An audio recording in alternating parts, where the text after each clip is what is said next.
일단 내란죄 혐의의 재판이기 때문에 윤 전 대통령 입장에서는 어느 일부분을 인정할 수 있는 입장은 아닌 거잖아요. 그래서 일단 다 전면 부인하게 된 건인데 방금 오후에 절차들이 증인신문이 이어집니다. 한 사람이 이제 조성현 수방사 제1경비단장인데 이때 의원들을 끌어내라 분명히 그렇게 지시하셨습니다. 이걸로 제 인상이 좀 기억에 남고 또 한 분이 이제 김형기 1특전 대대장.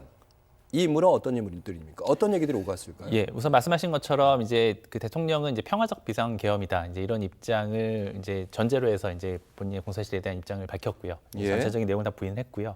이제 말씀하신 것처럼 이제 첫 번째 신청 증인이 조성현 이제 수방사 제1경비단장입니다.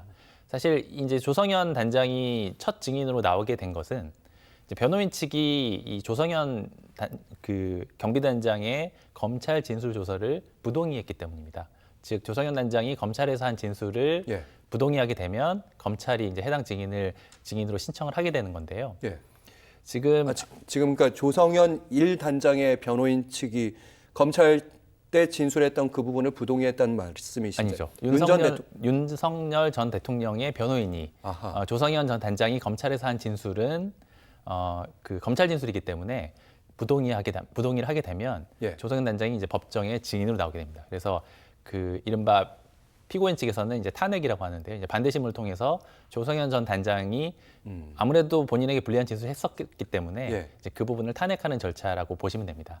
그러면 아시겠지만 이제 윤석열 전 대통령 측에서 부동의한 증인들이 상당합니다. 다만 검찰이 그럼 조성현 단장을 첫 번째 증인으로 신청한 이유는 무엇일까? 이제 그게 가장 중요한데요. 아마 검찰이 이제 공소 사실을 주장하고 이를 입증하는 데 있어서 가장 중요한 증인이라고 검찰이 판단했기 때문입니다. 말씀하신 것처럼 이 조성현 단장 같은 경우에는 이진우 수방사령관으로부터 의원들을 끌어내라라는 지시를 받았다라고 헌재에서 증언을 했던 이제 증인이고요. 기억이 납니다. 예. 특히 이제 헌법재판소에서 유일하게 직권으로 신청했던 증인입니다. 즉 헌법재판소 재판관들이 직접 증인으로 와서 들어봐야 되는 인물로 했던 인물이기 때문에 사실 당시 국회 상황에 있어서 가장 핵심적인 증인이라고 볼 수 있겠습니다. 그래서 특히 이진우 수방사령관의 경우에는 이제 헌재에서도 증언을 거부했었기 때문에 이제 조성현 단장의 진술이 주목을 받았었고요. 형사재판에서도 마찬가지입니다. 그리고 같이 이제 증인으로 신청됐던 김영희 특전 대대장의 경우에는 그 이상현 공수여단장으로부터 마찬가지 지시를 이제 받았다라고 했던 증인이기 때문에 아마 이제 조성현, 김영기 두 증인에 대해서는 과연 윤석열 대통령이 비상계엄 당시에 국회에서 의원들을 끌어내라는 지시를 했는지 그 부분에 대해서 집중적인 증언이 이루어질 것으로 보입니다. 거기에 대해서 윤 전 대통령 쪽에서는 아마 윤 전 대통령 그런 지시를 한 적이 없고 사령관들의 독자적인 판단이었다. 뭐 이런 식으로 방어 논리를 펴게 될까요? 그렇죠. 이제 헌법재판소에서도 그런 방식으로 이제 조성현 전 단장의 진술을 탄핵하기 위한 시도를 많이 했었었고요.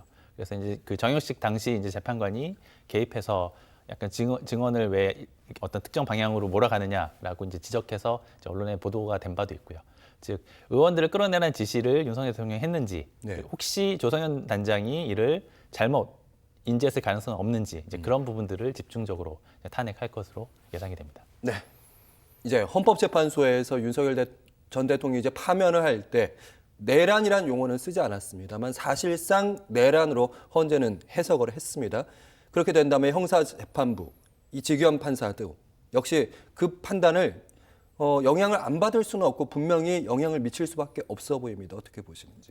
그렇죠. 이제 지난 시간에 말씀드린 것처럼 헌법재판소의 어떤 결정과 이제 형사재판에서의 판단은 이제 별도의 절차이기 때문에 반드시 선행 절차의 어떤 후행 절차가 따라가야 되는 것은 아닙니다. 그리고 또한 판단의 근거가 되는 자료들도 일부 차이가 있을 수밖에 없기 때문에 헌법재판소의 결정에도 불구하고 형사재판에서 동일한 결론이 나올 가능성은 있습니다.